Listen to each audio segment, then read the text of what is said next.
Hello and welcome to the Minimum Competence episode for Thursday, July 16th, 2026. I'm your host for today, Andrew Leahy, an assistant teaching professor of law at Drexel Klein School of Law. On today's episode, Blanche is grilled at his AG hearing, a second pro-Trump Florida judge gets a lifetime seat, and the FTC backs curbing the ABA's role in bar admissions. Let's remember, no one is above the law and no one is below it. And read today's legal news. On this day in legal history, July 16th, 1973, before the Senate Watergate Committee and a live national television audience, a former White House aide named Alexander Butterfield answered a question that changed American history.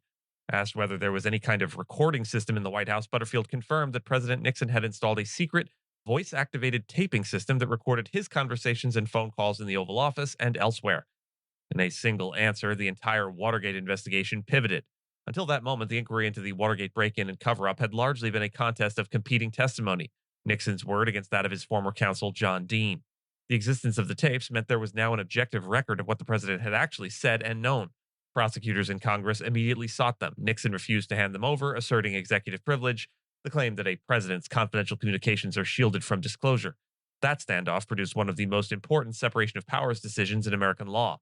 In United States v. Nixon, decided a year later in July of 1974, a unanimous Supreme Court rejected the president's claim of absolute privilege.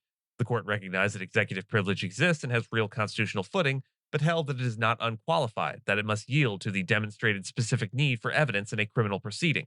No person, the decision made clear, not even the president, is above the ordinary processes of the law. Nixon turned over the tapes, one of which captured him plotting to obstruct the investigation, and he resigned days later. The significance of July 16th, 1973 is that a single truthful answer under oath set in motion the enforcement of a foundational principle, that presidential power operates within the law and that the courts, not the president, decide the limits of privilege. Todd Blanche's bid to become Attorney General is hanging in the balance after a tense confirmation hearing before the Senate Judiciary Committee.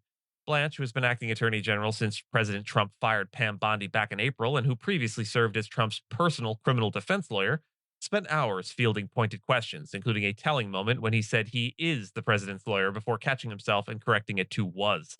The awkwardness captures the central concern, whether a former personal attorney to the president can run the Justice Department as a neutral servant of the law rather than of the man who appointed him.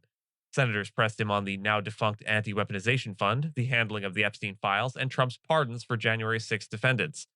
The math is what makes this precarious. The recent death of Senator Lindsey Graham left committee Republicans with just one vote to spare, and Senator John Cornyn, a lame duck, has said he isn't sold, meaning Blanche's advancement may rest largely in Cornyn's hands.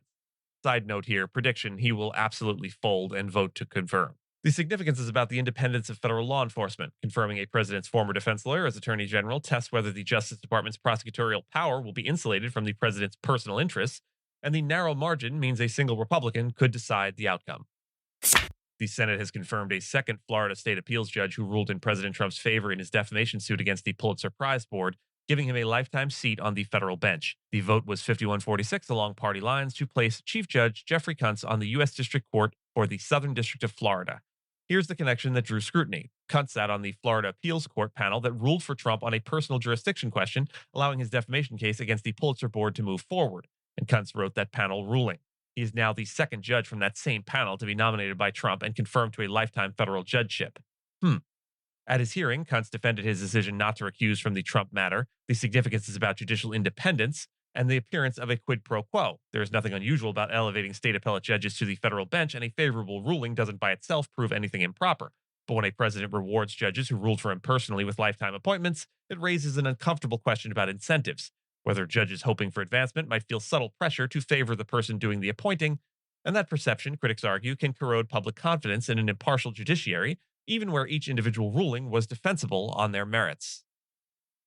And finally, the Federal Trade Commission and the Ohio State Bar Association have thrown their support behind an Ohio Supreme Court proposal to loosen the American Bar Association's long-standing grip on who gets to become a lawyer. The proposal would let graduates of non-ABA accredited law schools sit for the Ohio bar exam and would move toward a state-run accreditation process. Here's the structure that's probably worth at least understanding. In most states, you generally can't take the bar exam unless you graduated from a law school the ABA has accredited, which effectively makes the ABA the national gatekeeper of legal education. The FTC's objection is framed in competition terms. It argues the ABA's accreditation standards, quote, go beyond what is reasonably necessary to ensure lawyers are prepared, and that restricting the supply of lawyers this way may boost incumbent lawyers' pay while raising costs and reducing access for ordinary people who need legal help. Ohio isn't alone. Florida and Texas have already amended their rules, so the ABA no longer has the final say, and Tennessee is weighing a similar move. The significance is a real shift in how the profession polices its own entry. Supporters see it as breaking up a monopoly to expand access to legal careers and legal services. Critics worry that weakening a uniform national standard could erode the quality and consistency of legal training. Either way, the ABA's decades long role as the sole gatekeeper is eroding state by state. And with that, and as always, I thank you so much for listening to Minimum Competence, your daily news podcast for lawyers. If you're looking for more than Minimum Competence, links to further reading and all the topics touched on today are in the show notes. And reviews go a long way towards helping new listeners to find our show. If you have a moment, leave a rating or review on your podcast player. We'd sure appreciate it. And if you know someone that might be interested in a story we cover, consider sending them the episode. But remember, nothing here should be construed as legal advice because it is certainly never that. Minimum Competence is available at minimumcomp.com and wherever it is you get your finely crafted podcasts. If you haven't checked out the website in a while, give it a look. There are complete transcripts and resources for each episode and its corresponding segments, as well as an opportunity to receive new episodes in email, newsletter, form. We'll see you back here tomorrow. And until then, remember, work smarter, not harder. Unless smarter doesn't work, then maybe work a little bit harder.